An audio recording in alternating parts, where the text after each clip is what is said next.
Hello, it's Emmy here, and in this week's video I want to talk to you about why giving into your cravings does not mean that you're a lazy bee, and 3 reasons why you might be craving foods in the first place. So if you haven't met me before, I'm Emma Paulette. I'm a personal trainer, health coach, yoga teacher and Reiki master, and I'm on a mission to help women understand that their health and their fitness isn't just about their bodies, it's also a spiritual exercise, and that if we look after our mental health as well as our physical health, that's how we'll become the healthiest version that we can be. So a lot of the time when I talk to people about food, or when I hear people talking about food, because often people don't want to talk to a health coach about food because they feel a bit guilty, one of the things I hear a lot about is cravings, and how women beat themselves up so much for eating those bad foods. And I want to tell you straight up front that there is no such thing as a bad food, right? Unless you're eating chemicals out of a packet from Bunnings, things that aren't food. There's no such thing as good food and bad food. Every single thing we put into our mouths contains some sort of nutrition.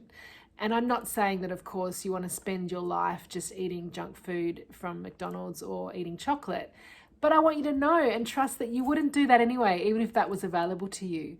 Something I love to talk about is, like, let's say your favorite food is ice cream.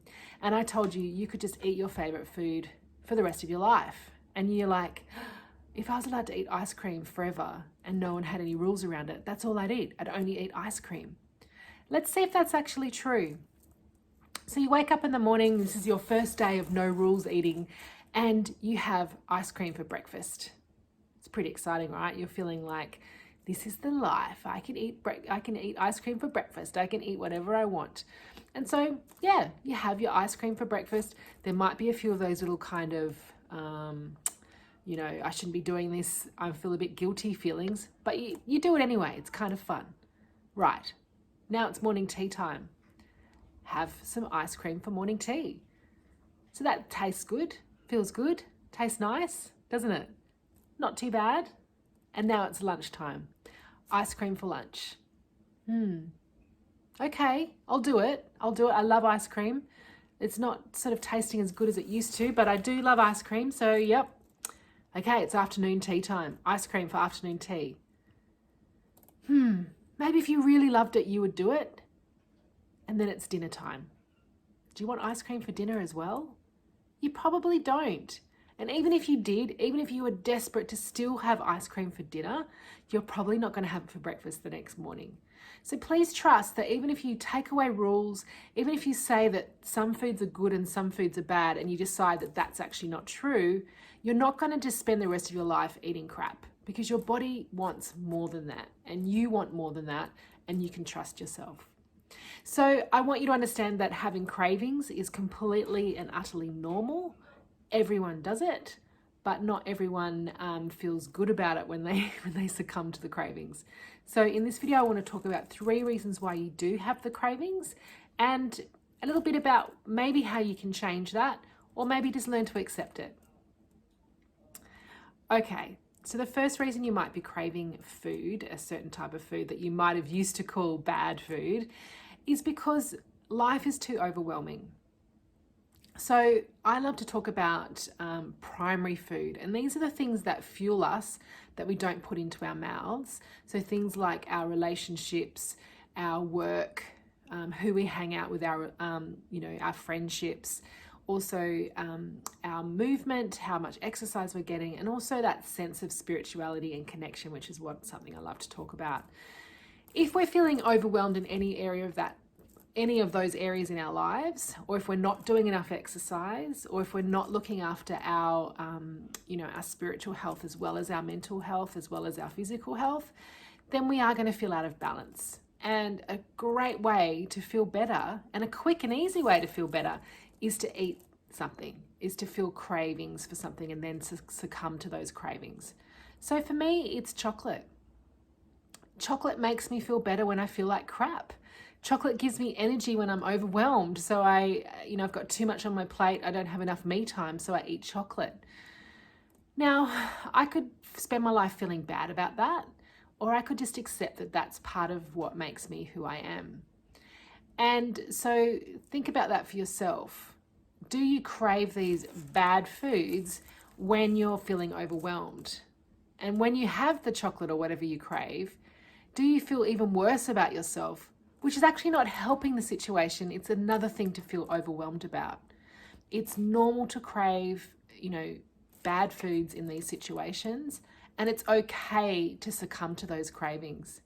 And I especially would love it if you succumb to those cravings with mindfulness and understanding that you're not a bad person for doing this, that it's a really tasty, nourishing, lovely thing to do, and really enjoy whatever you've decided to eat rather than feeling bad about it.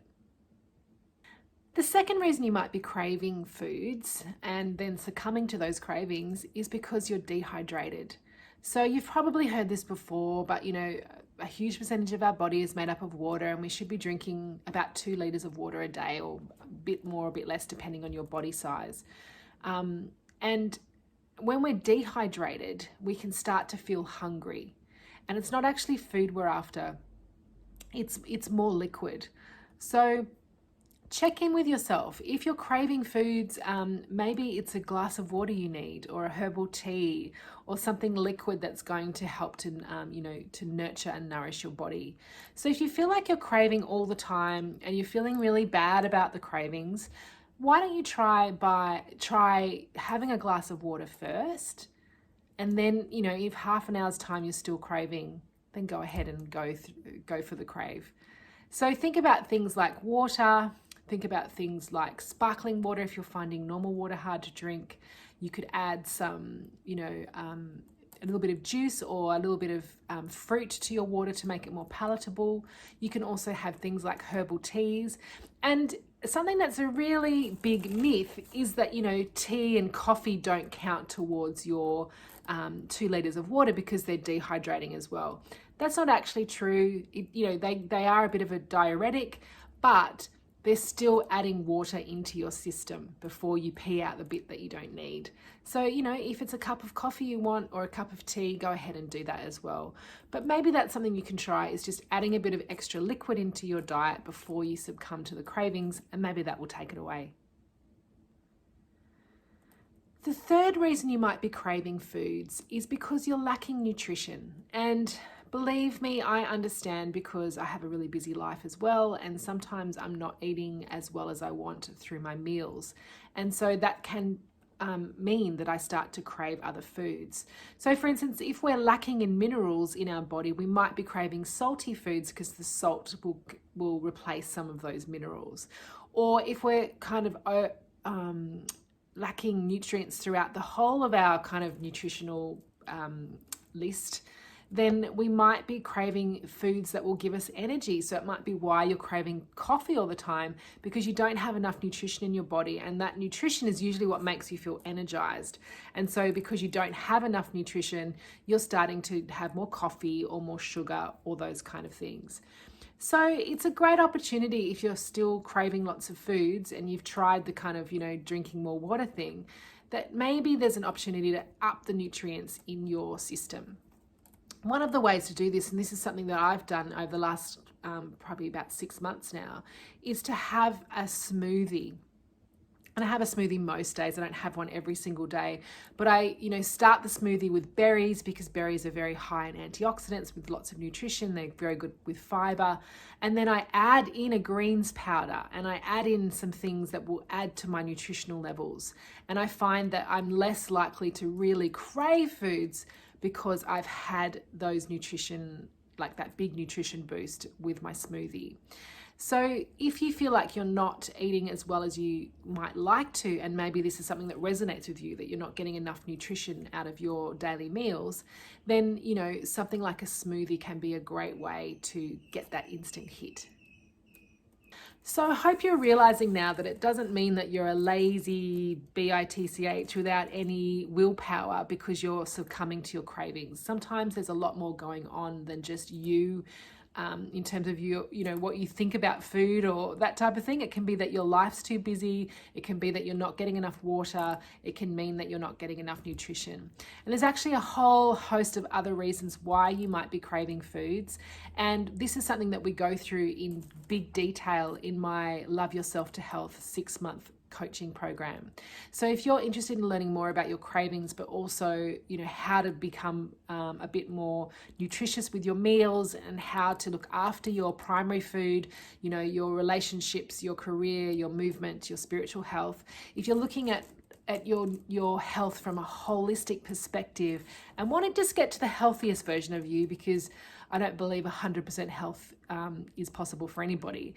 But if you're interested in starting that journey, I'd love you to consider the Love Yourself to Health 6-month program. We have spent our whole lives creating, some habits that may not be the best serving habits for ourselves. So 6 months isn't really a long time. It might sound like a long time, but in the space of our lives, it's not a huge amount of time, but it's enough time to make really positive changes, really long-lasting changes that you'll be able to carry with you for the rest of your life. So if you're interested in learning more, there'll be a link to Love Yourself to Health in this with this video. And I thank you very much for watching. Let me know in the comments if you've got any craving issues that you would like some help with. I might be able to answer your question. Otherwise, I look forward to seeing you next week.